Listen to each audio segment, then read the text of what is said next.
At 1:47 a.m., dispatch received a call from inside a sealed property. A property that had already been cleared by police hours earlier. The caller whispered only one thing. "It's still here." Then the line went dead. Officers returned to the scene. The lockbox was untouched. Front door still sealed with evidence tape. Windows latched from the inside. No signs of entry, no signs of exit. But the motion sensor in the hallway was active. Bodycam footage starts the moment they cut the tape. The first officer pushes the door open slowly. No creak, no resistance, just darkness. The house was cleared at 22:18, one officer mutters. Single occupant confirmed deceased. No secondary presence. They step inside. Flashlights sweep across the living room. Furniture exactly where it was documented. Coffee cup on the table, television unplugged. And nothing out of place.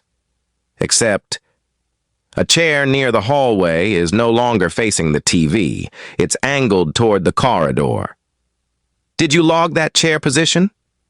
"No." They pause. Neither of them moves closer yet. The beam of a flashlight lingers on the hallway. That's where the motion sensor keeps triggering. Every few seconds, a faint click. Active. Idle. Active again. Like something pacing. They proceed, step by step.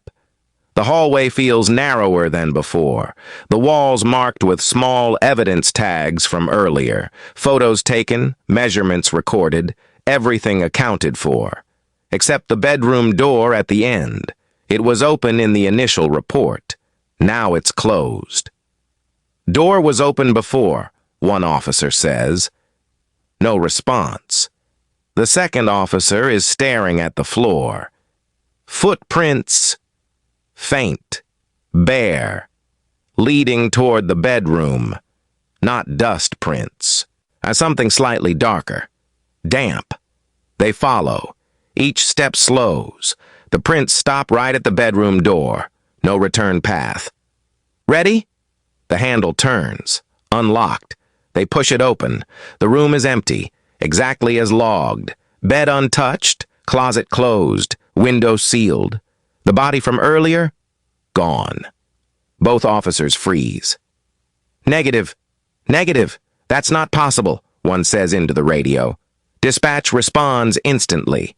"Confirm. Body removed at 23:02 by coroner unit." Silence. The officer looks back at the floor. The prints. They don't belong to the body. They're too small. A sound interrupts them. A soft shift behind the closet door. Not loud, but enough. They reposition. One covers the door. The other steps forward. Slow. Controlled. He reaches for the handle. From inside the closet. A voice. Low. Unsteady. You weren't supposed to come back." Both officers stop breathing. "Identify yourself," one says. No answer. Just the sound of something adjusting inside. Weight shifting. Too heavy to be a person standing still. They open the closet. Nothing inside. No shelves disturbed. No person. No space large enough to hide. But on the inside wall, scratched into the wood, repeated over and over. "Still here." Suddenly, a sharp noise from the hallway. Both officers turn. The motion sensor light flicks on again. But this time, they see it. At the far end of the hallway, a figure, standing exactly where the footprints began, still facing them. "Show me your hands," one officer shouts. No movement. The flashlight beam hits its face. It's the missing body. Eyes open, mouth slightly parted, standing upright. Then, it takes one step forward, and the body cam jerks violently, shouting, static, a loud impact. The footage cuts, Final report states both officers were found unconscious inside the property. No signs of struggle, no external injuries. The body was back in the bedroom, exactly where it had been before, and the hallway chair was now facing the front door, as if something inside was waiting for them to return. San Jose, late autumn. The neighborhood is quiet in a way that feels maintained, not natural. Lawns trimmed, porch lights on timers. No movement on the sidewalks. The property sits near the end of a cul-de-sac, recently vacated. Bank repossession. No power, no occupants, no reported activity. Initial call came from a neighbor across the street. They reported movement inside the house, not loud, not forced, just shifting, like someone walking slowly from room to room. Dispatch logged it as a possible trespassing check. No signs of break-in reported, no prior incidents tied to the address. Routine. Bodycam activates as officers pull up. Timestamp. 21:58. Headlights cut across the front of the house. Everything still. No silhouettes in the windows, no flicker of movement inside. Front door's locked, one officer confirms. He tests the handle again. Solid. Lockbox intact. They move along the perimeter. Windows checked one by one, all latched from the inside. No cracks, no tampering. Backyard gate closed. No footprints in the soil. Nothing here, the second officer says, but they continue. Procedure.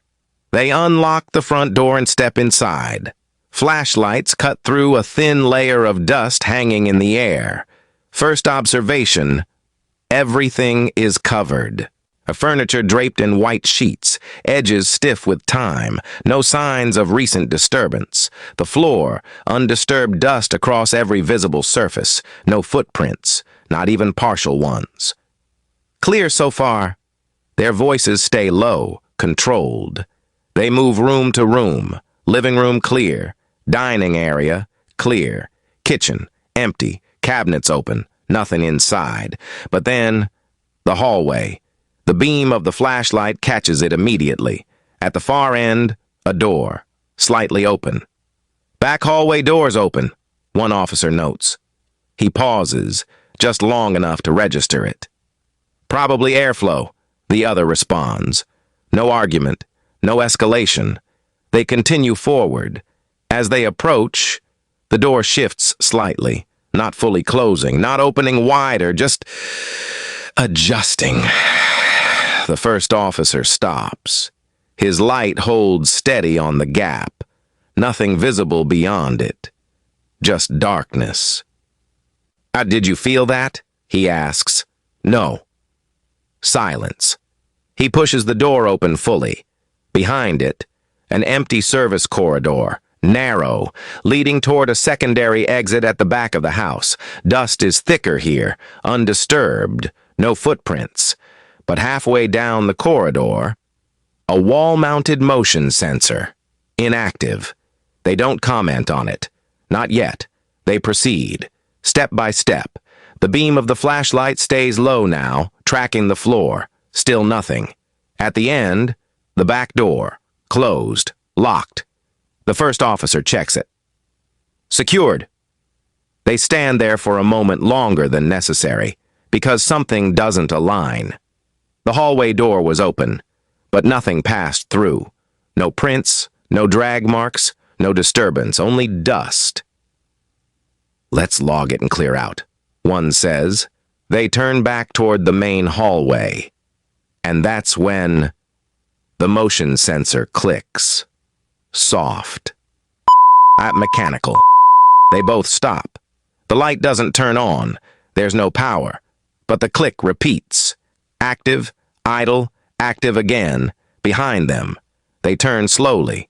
The corridor is empty, exactly as before. But the hallway door, the one they just opened, is now slightly closed again. Not fully, just enough to change the angle. Neither officer speaks, because they both know they didn't touch it. and the dust on the floor is still untouched. Nothing entered, nothing left, but something inside that corridor just moved. The report begins to take shape in layers, not conclusions, just fragments. Witness layer. The neighbor is interviewed on the sidewalk, mid-50s, steady voice, no visible panic. He points toward the house but avoids looking directly at it. "I heard it before I called," he says, walking, slow, back and forth. One of the officers asks, "How long?" The neighbor hesitates. "Long enough that I checked the time twice." He adds something else, something that wasn't in the initial call. "The lights, they flickered." The officer looks back at the house. Dark.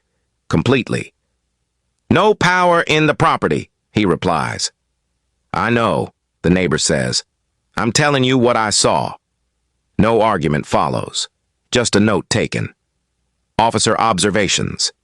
Back inside, bodycam captures a pause that wasn't logged verbally at first. Near the hallway. Same position as before. One officer stops mid-step. His flashlight lowers slightly. "Feels warmer back here." The second officer doesn't respond immediately. Then, "You serious?" No heating system active. No power. Windows sealed. The first officer moves his hand slightly in the air, like he's testing it. Yeah. Right here." The moment passes quickly. They continue the sweep. But the camera lingers just a second longer than it should, because the dust in that section of the hallway shifts, not disturbed by footsteps, just lifting, slightly, then settling again. Timeline. Crack. Back at the patrol car, logs are reviewed, routine, timestamps, call origin, dispatch notes. That's when it shows up. A duplicate entry, same address, same classification, but a different time. Earlier. The first officer scrolls back, confirms it again. "Dispatch, confirm. Did we get 2 calls for this location?" A pause. Static. Dispatch responds. "Negative. 1 call logged at 21:42. The officer reads it out. "System shows an incoming ping at 21:39. Silence.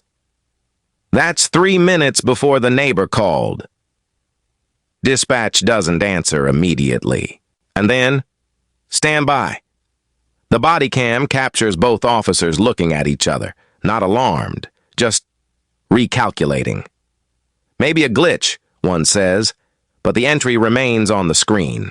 Unexplained, time-stamped, from inside the property. No caller ID attached. Just a location, every detail stacks. The pacing before the call, the lights in a powerless house, the warmth in a sealed hallway, the call that arrived before it was made, each one small, together, impossible to align. The final sweep is completed. Every room checked twice. Closets opened, windows verified, doors secured. Nothing found. No intruder. No sign of forced entry. No environmental hazard detected. The report is filed. False alarm/environmental noise. Outside, the neighborhood remains still. The neighbor thanks them quietly, doesn't ask questions. And the officers return to the front door. One last check. They step inside again briefly, just long enough to confirm everything is exactly as they left it. The hallway door is closed now, fully. No comment is made. They step back out. The first officer pulls the door shut. The second applies fresh evidence tape. The lock clicks, handled, contained. "Clear," one of them says. They walk back to the patrol car. Engines start. Headlights sweep away from the house. For a moment, the property is completely still again. Quiet, empty, and sealed. The tension loosens. Procedure followed. Case closed. But inside, past the front door, beyond the hallway, something shifts. Soft, measured, like pacing, starting again. Timestamp 2311. Dispatch logs a new incoming call. Same address. This time, it connects. No voice, no background conversation. Just sound. 12 seconds.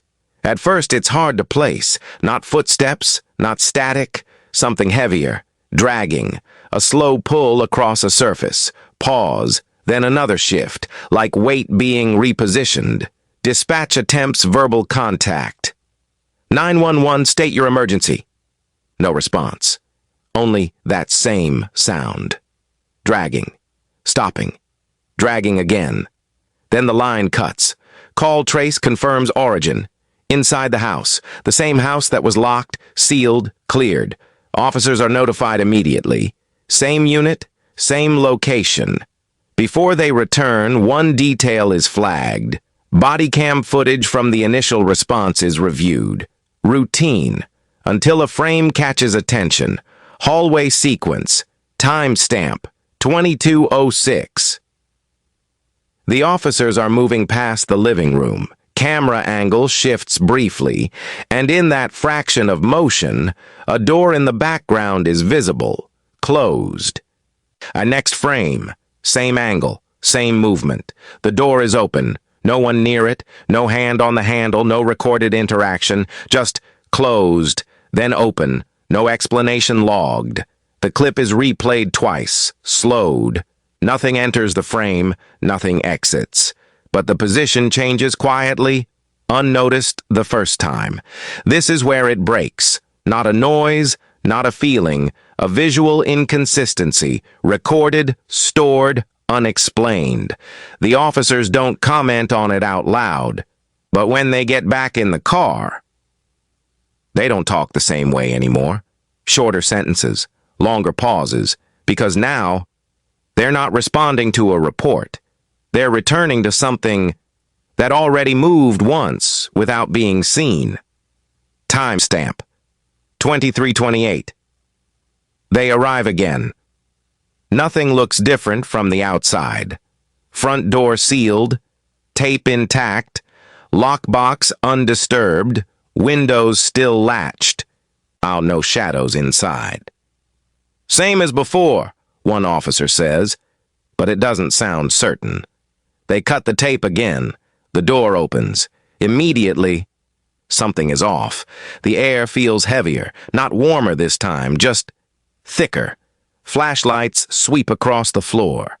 The dust is no longer untouched. Not footprints, patterns, irregular, dragged, like something was pulled across the floor, then repositioned, then dragged again. The marks begin in the hallway and lead inward, not toward the exit, deeper inside the house. Neither officer steps forward immediately. Those weren't here before, one says. No response. They both know that already. They move in, slower now, measured. Flashlights stay low, tracking every inch of the floor. The drag patterns continue, faint in some places, darker in others. No clear shape, no defined object, just weight. And halfway down the hallway, one officer stops. His head tilts slightly. Hold on. The second officer freezes. What? Listen. Silence. Then it comes through, faint, barely there. Not movement, not a voice, a rhythm, slow, even. Inhale, exhale, breathing, but wrong. Too steady, too controlled, not reacting to them, continuing on its own, coming from somewhere ahead. Neither officer speaks for a few seconds. Then, back room, one says quietly. The other nods. They adjust their grip on their flashlights. No jokes now, no casual observations, just direction. They move forward, each step slower than the last. The breathing continues. Unchanged, not louder, not softer, just present, as if distance doesn't affect it. The hallway feels longer now. The drag marks grow more concentrated, layered, overlapping. As if whatever made them didn't follow a straight path.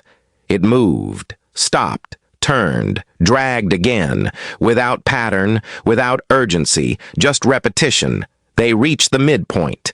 The motion sensor on the wall clicks. Active, idle, active again.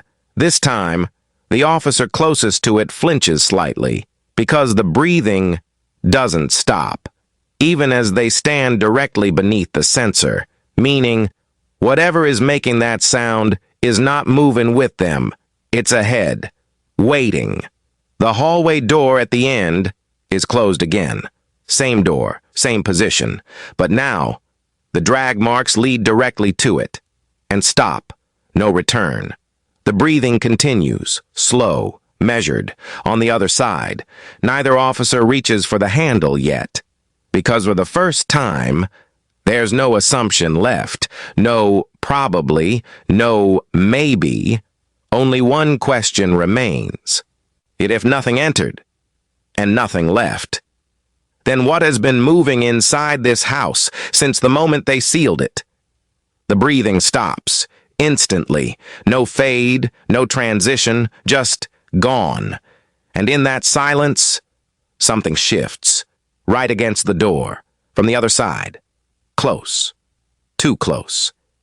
The handle moves, slightly, without being touched, and begins to turn. The handle stops moving, not fully turned, just held in place.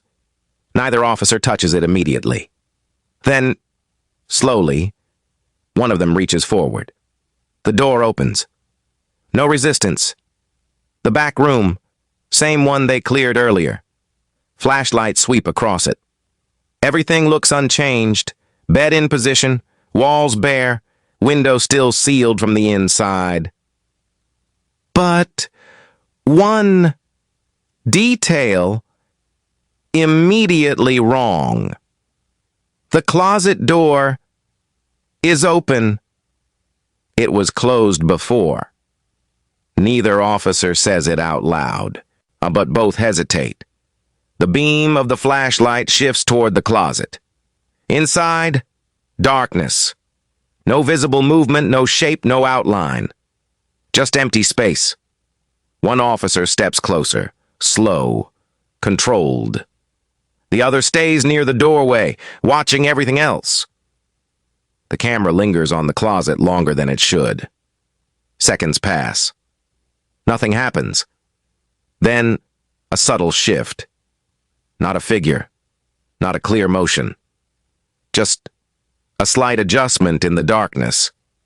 Like something inside leaned just enough to change the way the light falls.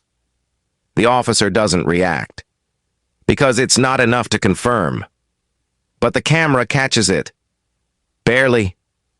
And then it's gone. The beam steadies again. Empty. They move on. The floor. That's where the next detail sits. Near the edge of the room, half covered in dust. A phone. Old model, and out of place. Hold on, one officer says. He kneels down, picks it up, turns it over. No visible damage, no identifying marks. Not part of the property. Wasn't here before, the second officer says. No, the first replies. He presses the side button. Nothing. No response. Battery's dead. He turns it slightly, examines the screen again. Still blank. But dispatch already confirmed. The last call came from inside this house. From this location. Which means this phone shouldn't be capable of making any call. And yet, it did. They both look at it now, not confused. Measured. Because the pattern is clear now. Things inside this house don't follow expected states. Doors change position. Sensors trigger without movement.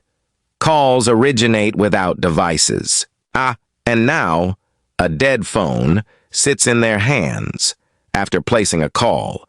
No further explanation is offered, because none fits. The officer holds the phone slightly higher, adjusts his grip. Bag it? the second officer asks. Before he can respond, the screen lights up. Both of them freeze. No input, no button pressed, just active, incoming call, caller ID, unknown, the same label logged by dispatch. Neither officer moves to decline it. The phone begins to emit sound, the same sound for earlier, dragging, slow, heavy, across a surface. Pause, then closer.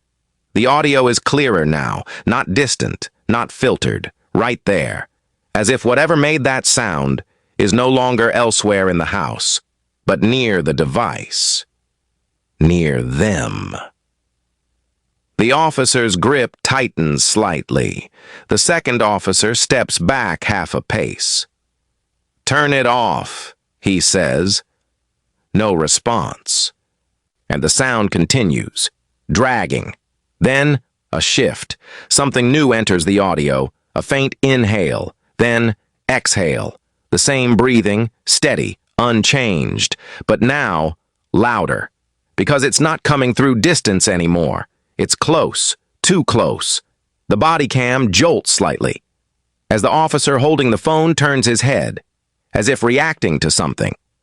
Not on the screen, not in the audio, but in the room. The breathing from the phone continues, but now it overlaps. A second layer. Not from the device, from somewhere else, inside the room, behind them. The camera shifts abruptly. Static flickers across the frame. Audio distorts. The dragging sound spikes, then cuts. The footage drops. Black. When it resumes, they're outside, standing near the patrol car, breathing heavily, body cam still recording. But neither officer is speaking. The phone is gone. And no explanation given, no record of how they exited the house, no footage of the transition, just inside one moment, outside the next. The house behind them, still sealed, still quiet, as if nothing inside ever moved at all, and yet both officers avoid looking back at it, because whatever answered that call didn't stay in the phone. The report cycle moves faster than the answers. Within days, the case is reassigned internally, then downgraded, then quietly sealed in the archive system. Official classification: unverified disturbance, no suspect identified, no evidence of forced entry, no recoverable trace of the phone, no environmental cause confirmed. The duplicate dispatch ping is marked as system anomaly, unresolved. The audio file from the second call, corrupted. No playable recovery. The body cam gap during extraction, logged as recording interruption, technical failure. No follow-up unit is assigned, no re-entry authorized. The house remains under brief observation for 48 hours. Nothing reported. No motion sensors triggered. No neighbor complaints. Then it is released. The property is cleared by the bank, sold within weeks, renovation scheduled. A new ownership transferred. Everything returns to procedural normality, but the internal notes never fully align, because there are still unresolved facts that never fit into closure. No suspect, no entry point, no physical source for the second call, no device recovered, no trace of the audio origin, and one inconsistency that remains unspoken in official summaries. The house never registered outbound signal capacity. Not before, not during, not after. Which means the calls should not have been possible at all. Still, they happened, and they were recorded. The property changes hands quietly. New owners, new locks, fresh paint, restored power. For a time, nothing unusual is reported. No disturbances logged, no calls made, no activity flagged. The file is archived permanently. Closed status confirmed. Weeks pass. And then, a single entry appears in internal monitoring logs, unassigned, unverified, automatically flagged but never escalated. Origin, same address. Timestamp, 3:14 a.m. No dispatch request, no external call, no user device, just a signal, one line of data. Then silence. Analysts attempt retrieval. Nothing found. No audio file. No transmission source. No routing path, only the record that it existed. And then, a second note is appended automatically by the system audit layer. No author, no explanation, just, signal occurred after closure confirmation, followed by, origin classification mismatch. No further investigation is opened. The system eventually suppresses the alert, but one internal line remains in the archived file. Not part of the public record, not shared in reports, not discussed in review. Just a final timestamp annotation. Signal did not originate externally, and beneath it, added later without approval trace, it came from inside the house. No one reopens the file after that. But the address is never reassigned to any future incident logs again. As if the system itself stopped expecting anything else to come from it. Not because it was resolved, but because it wasn't. If you enjoyed that kind of slow-burn investigative horror storytelling, this is exactly the kind of content that keeps building on itself with even darker case files and deeper twists. Subscribing means you won't miss the next story when it drops, especially the ones where the evidence starts to stop making sense halfway through. Stick around for more cases like this.